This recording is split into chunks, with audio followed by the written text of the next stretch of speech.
It's now my pleasure to introduce the senator from the state of Florida, my friend Marco Rubio. Thank you to the chairman. Thank you very much for this, to the ranking member and to all the members of the committee. First, thank you for allowing me to appear today to speak on Senate Bill 1094, the Department of Veterans Affairs Accountability and Whistleblower Protection Act of 2017. I want to at the outset say I know that the majority of the people that work at the VA are good, they're hardworking, they're competent, and they serve our nation's heroes admirably. They act in the best interest of veterans. They're passionate about their work, and many of them are veterans themselves. And so nothing in this bill is designed to punish them, stigmatize them, or in any way hurt them. On the contrary, it's designed to reward those who work so hard. But it's necessary because the Secretary of the Veterans Administration currently does not have the authority he needs to remove, to demote, or to suspend employees who are unwilling and or unable to do their jobs, or employees engaged in misconduct or illegal activity. Americans who do not work for the federal government understand that if they violate their employer's policies, they will face consequences. They may even lose their jobs. And things should be no different at the Department of Veterans Affairs. Indeed, the federal employees charged with taking care of military men and women must be held to the highest standard. The bipartisan legislation that you will consider today has been refined over the course of several years, thanks to you, Mr. Chairman, to the ranking member, and to many others. And it includes real reforms that are aimed at fixing the problems that have plagued the department for many years. These reforms will ensure the best interests of our veterans come first at the VA. To craft this legislation, we worked with a number of the veteran service organizations represented here today, including the Paralyzed Veterans of America, the American Legion, the Veterans of Foreign Wars, the Concerned Veterans of America, the Reserve Officer Association, Iraq and Afghanistan Veterans of America, American Veterans, the Military Officers Association of America, and several others. The members of these organizations have borne the brunt of the VA's mismanagement and failures. They understand the VA must be properly managed so it can provide timely, quality care to our veterans. I thank these organizations and their members not just for their service to our country and to their fellow men and women in uniform, but also for helping to inform our policy solutions.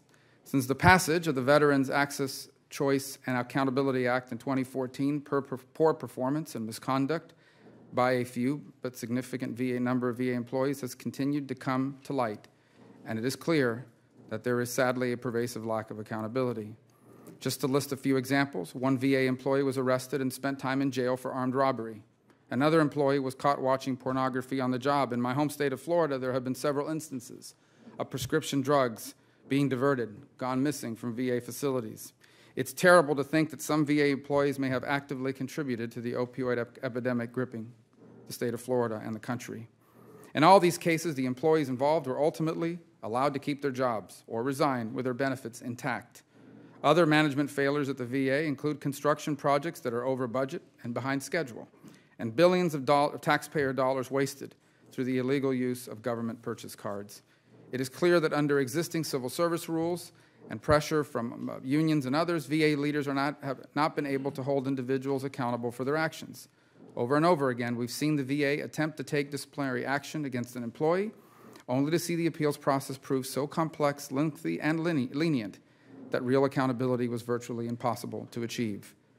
And so the bipartisan common sense provision of the legislation that you will consider will put our veterans first by reforming the department's broken civil service system, maintaining appropriate due process protections, and empowering whistleblowers to come forward without having to fear retaliation from bureaucrats who would rather sweep wrongdoing under the rug.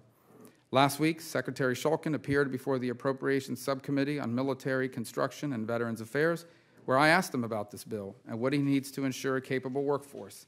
And he stated, and I quote, "I wish today I could tell you I have the tools to do the right thing, to be able to remove those employees. I do not. So unfortunately, I need a new set of tools if I'm going to be held accountable for turning this system around and doing what we all want to do to serve veterans. So I thank you for introducing this bill. I think it's necessary," end quote. Mr. Chairman, to the ranking member, Senator Tester, to Senators Moran, Heller, and Bozeman, thank you for your hard work and leadership on this bill and for considering it today. I am hopeful we will see this bill signed into law soon so that our veterans will be more likely to receive the quality health care they earned and deserve. Thank you again, Mr. Chairman, for having me today, and I look forward to working with you, with your staff on the committee and others to move the bill forward. Well, thank you, Senator Rubio, and for the benefit of the entire audience here today, as well as those watching on the network, Senator Rubio has worked tirelessly over the last 2 years, along with almost every member, if not every member of the committee. There have been a lot of issues that we have worked on.